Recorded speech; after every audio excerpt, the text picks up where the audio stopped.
Изге Корбан гаете бәйрәме алдыннан Илеш авылында тантаналы төстә Сиразетдин мәчете ачылды. Ул зур дини һәм милли бәйрәм рәвешендә үтте. Чөнки 100 ел эчендә биредә бер мәчет тә булмаган. Бу көнне авылда яшәүче бар кеше мәчет тирәсенә җыйналды. Кем генә юк. Ак сакаллы кәләпүшен кигән бабай да, ак яулыгын җәеп бәйләгән әби дә, авылның батыр ир-егетләре дә, тирә-якта дан тоткан чибәр, уңган кызлары һәм яшь киленнәре дә, үсеп килүче малайлар һәм кызлар да. Кем генә өйдә утырып калыр икән бу көнне? Алар арасында читтә яшәүче авылдашлар да туган төбәгенең бәйрәмен үз итеп кайткан. Менә көннең иң мөһим мизгеле җитте. Тантананы Ябалак авыл советы авыл биләмәсе башлыгы Рөстәм Гыйлемханов ачып җибәрде. Бүген Илеш авылында чыннан да зур бәйрәм. Дин бәйрәме дип әйтәйек. Шушындай бәйрәмгә барыбыз да матур иттереп килдек. Барыгызга да зур рәхмәт. Рөхсәт итегез, авыл советы исеменнән, Илеш авыл халкы исеменнән шушы зур бинаны төзергә уйлаган, әйтеп киткән менә спонсор абзыйларга зур рәхмәт әйтәсе килә. Шушындай матур иттереп салдырганнары өчен зур рәхмәт. Чыннан да бу мәчет йортына кергәчтән гел керәсе килеп тора, шундый матур, якты. Бала-чагалар бүлмәләре дә бар, аш пешерү бүлмәләре дә һәм бүтән җиһазлары да бик матур иттереп эшләнгән. Шулай тагын да зур рәхмәтемне белдерәсе килә. Шушы авылда үзләренең көчләрен керткән җегетләр, кызларга зур рәхмәт әйтәм. Шулай ук финанс ярдәм керткән иптәшләргә дә зур рәхмәтемне әйтәсе килә. Аллаһ йортын котларга район хакимияте башлыгы Илдар Мустафин да килгән иде. Чынлап та бик урынлы авылның нәкъ уртасында балкып торган, бүгенге көнне якты булган, шушындый дәрәҗәле түгел, урынлы иттердеп, бик матур иттердеп төзелгән бу мәчетегез өчен зур итеп рәхмәт. Барыгыз да оешып, барыгыз да берләшеп шушы бинаны барлыкка китергәнсез. Кирип күреп чыккач, көзнең явын алып торырлык. Барлык бүлмәләрдә ир-атлар өчен дә, хатын-кызлар өчен дә, хәтта балалар өчен дә барлыкка килгән. Районга исем биргән, район беренче мәртәбә барлыкка килгән авылда менә шундый бинаның калкып чыгуы үзе бер дәрәҗә безнең районга да өстәй, сезнең авылга да өстәй. Зур итеп рәхмәт барыгызга да катнашканыгыз өчен, төзегәнегез өчен. Бу якты дөньяга бу бинаны тудырганыгыз өчен. Алдагысында теләсе килә инде бу бинага бер кашанда сукмаклар ширәм белән күмелмәс, ишекләре ябылмас. Шулай ук нур өстәп торыр дип әйтеп, авылга да, безнең районга да бәйрәм белән барыгызны да. Илдар Иршатулы район хакимияте исеменнән мәчет төзүдә актив катнашучыларга Оркир Латыповка, Айдар Аитовка, Рәмил Нуриевка, Хауис Нурумовка, Инсаф Нуриәхмәтовка, Руслан Гыляжевка рәхмәт хатлары тапшырды. Илеш һәм Бакалы районнарының имам ахунды Рөстәм хәзрәт Абу Шахмин да ихлас күңелдән авылның иманлы булуы белән котлады. Аллаһның рәхмәте белән, кудрәте белән Илеш авылында, Илеш районында Аллаһның йорты мәчет төзелеп бетте. Һич шиксез Аллаһ Тәгаләгә рәхмәтлебез һәм шөкерлебез. Шушы мәчетне төзүдә зур өлешләрен керткән дорогой наш Борис Мазгарович, сезгә бу мәчетнең төзелешендә катнашкан әфәнделәр булсын, апаларыбыз, ханымнар, кем генә катнашуыннан карамастан Аллаһ Тәгалә күрүче дә, белүче дә.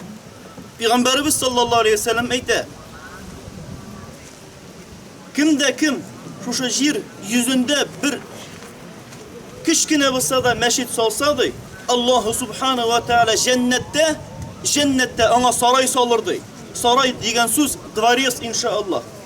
Шуңа күрә бүгенге күркәм, нурлы, изге көнебез, бәйрәмебездә бүтән миллиардлаган җир шары үткәрә торган Kurban gayeti aldığından şunday zor ölüş kırtılgan jirde uçraştık. İnşallah İldar Şatış'ta itip gitti. Meşitlerimizin sokmaklarında ulan çıkıp ya bulup kesilip biterlik dereceye düşürge yazmasın Allahu Subhanahu ve Teala. Meşitlerimiz aşık bulup her vakit anın işinde gıybedette bulup bugün açtık da irtege yüzakka yağıp kıydık tugul. Her vakit inşallah birdemlikte şuşulay, iminlikte, imanda, ihsanda yaşavlarımızı Allah Teala nasip kılsa idi. Bende bolasının 3 derecesi var. 3 derecesi. Birincisi İslam, İslam kabul etimiz. İkincisi iman, imanımız var mı yok mu? Hem üçüncüsü samı naivi şuurivin ihsan cemaat. Allah Teala'dan şu ihsanını da soruyor. Allah'a şükür illerimiz tınış, rayonlarımız tınış, avullarımız tınış. Allahu Subhanahu ve Teala şulay kaldığı günlerimizde de hem yıllarımızda da inşallah duada bulup Allah Teala'dan sorap, Allah Teala'dan tilep illerimizde, rayonlarımız, avullarımız tınış bulup, ikmekli bulup, birdemlikte, iminlikte, tanışlıkta, imanda, ihsanda yaşavlarımızda de nasip kılsa idi. Özümüzün uzak diniye nezaretimiz, Baş müftiyimiz Telgat Tajuddin Hazretleri isiminden şu elemni bayrakını tapşıram. Bismillahirrahmanirrahim. La ilahe illallah Muhammed Resulullah. Hemminde Kur'an'dan ayetler inşallah kabul etip alınız.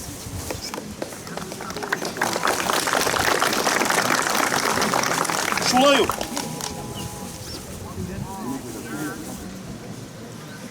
Özümüzün baş müftiyimiz Telgat Hazretleri isiminden Ömer Hazret'e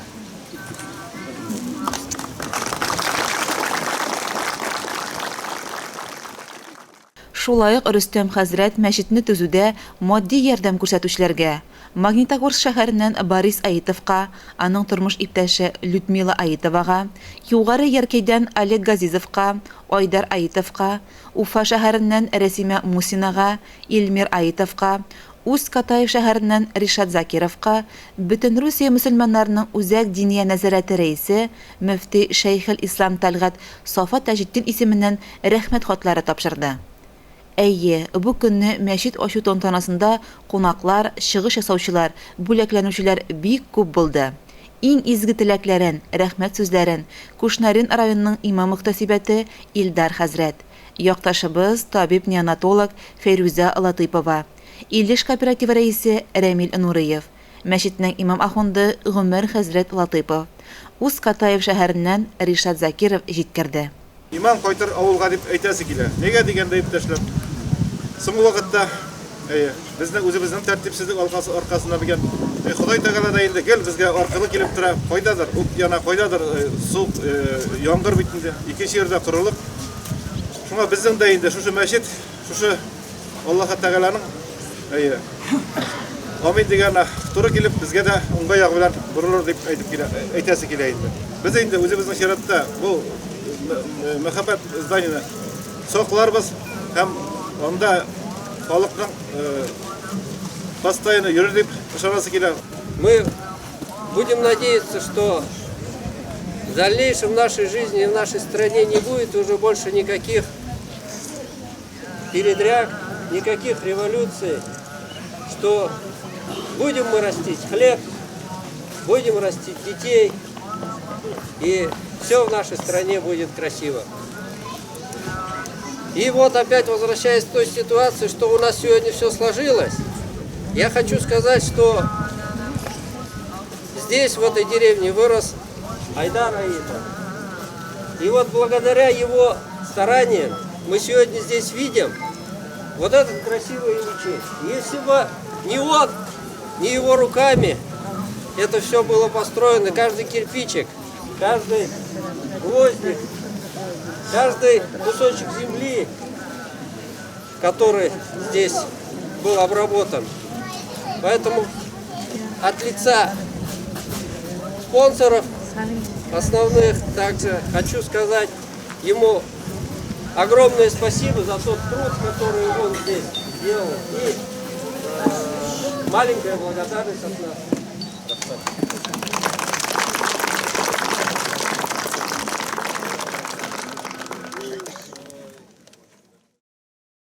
Мәчетне матди яктан төзүдә аеруча зур ярдәм күрсәтүче, тамырлары белән Илеш авылыннан булган Сиразетдиннең оныгы, Магнитогорск шәһәрендә яшәүче шәхси эшкуар Борис Аитов ни өчен мәчеткә Сиразетдин исеме бирелү хакында сөйләде. Хотел сказать,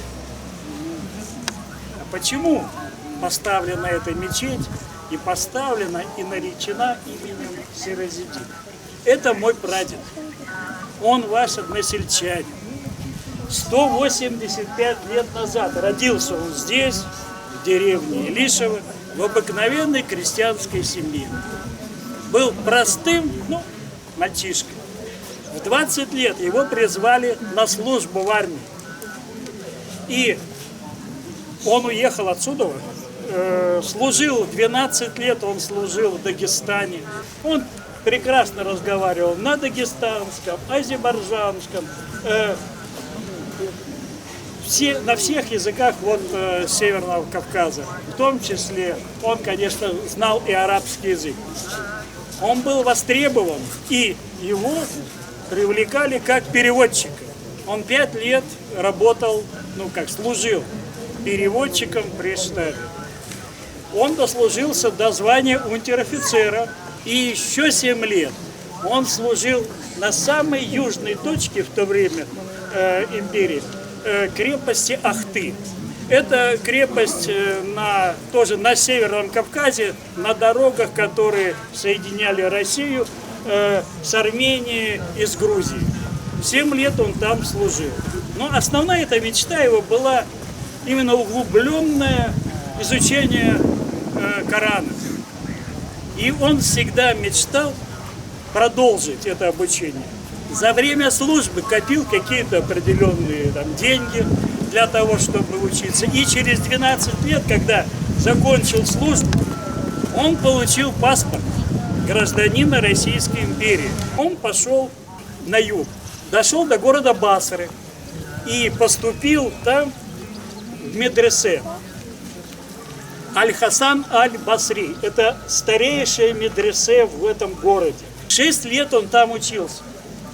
Вначале он изучал арабский язык, письменность, и потом уже углубленное изучение Корана. И все эти годы он мечтал совершить хадж. И когда закончили они обучение, вместе с группой, назовем их сокурсников своих, они посетили Мекку, Медину, все святые места, знаковые, связанные с Аллахом.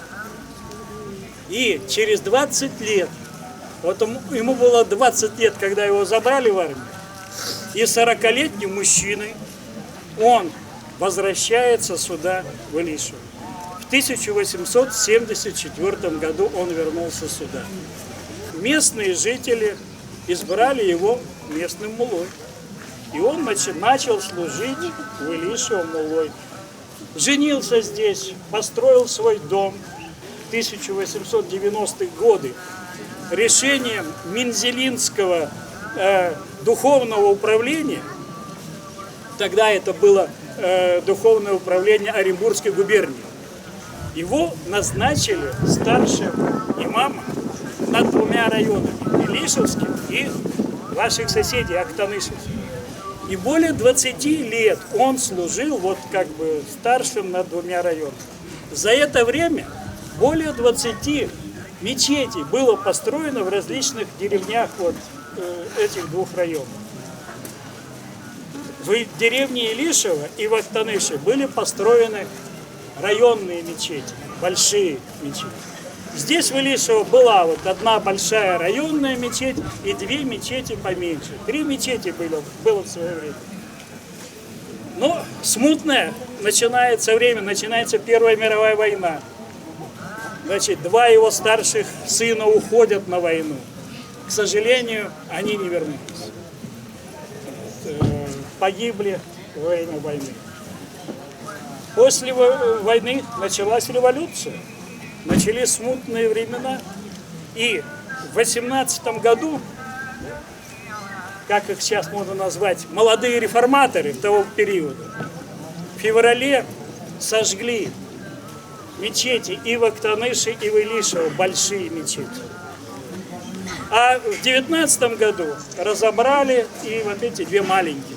И с 19 года в Илишево не было мечети.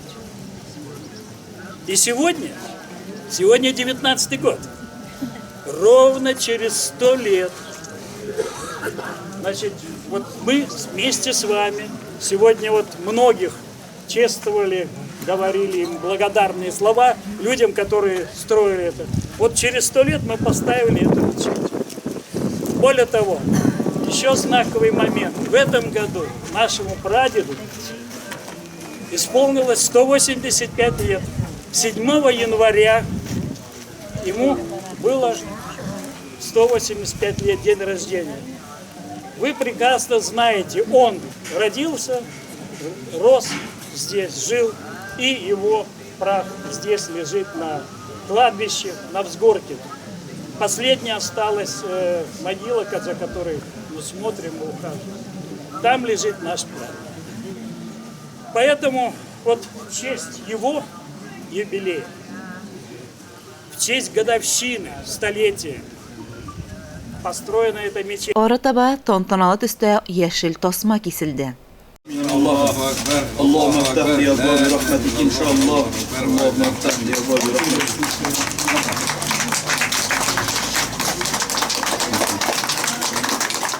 Халык тәгъбир әйтеп изге йорт эченә узды.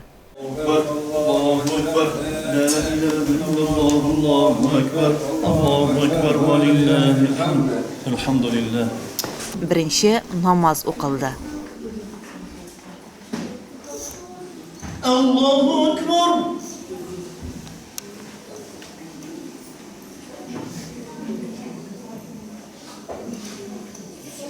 Бу көнне мәчет файдасына хәер бирүчеләр, бүләк китерүчеләр, изге йортны төзүдә катнашкан, төзеткән кешеләргә рәхмәт әйтүчеләр күп булды.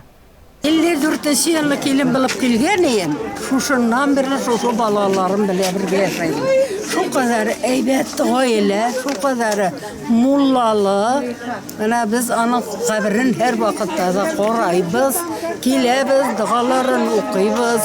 Бу бала менә иң беренче миңа килде. Кайда нәсел ташабыз. Алар белмиләр, мин аларның нинди нәсел икәннәрен, каян ул Сиразеттан карт кайларда йөргәннәрен, сведениене миннән алдылар. Мин сөйләп бирдем аларга. Аларга зур рәхмәт. Алар мине Сиразеттан карт кебек тәрбияле. Тәвәккәл саллаллаһу алейһи заликал тасбир ал-газил гали. Бисмиллаһи җәссир ва ла тәвәссир бисмиллаһи амил бил хәйр. Хәйрле булсын мәсҗидләре. Әйе, иман нурлары белән эшләнгән мәхәббәт манаралы изге йорт осталарының иҗади тырышлыгы белән зур шәһәрләрнеке кебек бик матур, нурлы, якты, күркәм килеп чыккан. الرسول بما أنزل إليه من ربه والمؤمنون كل آمن بالله وملائكته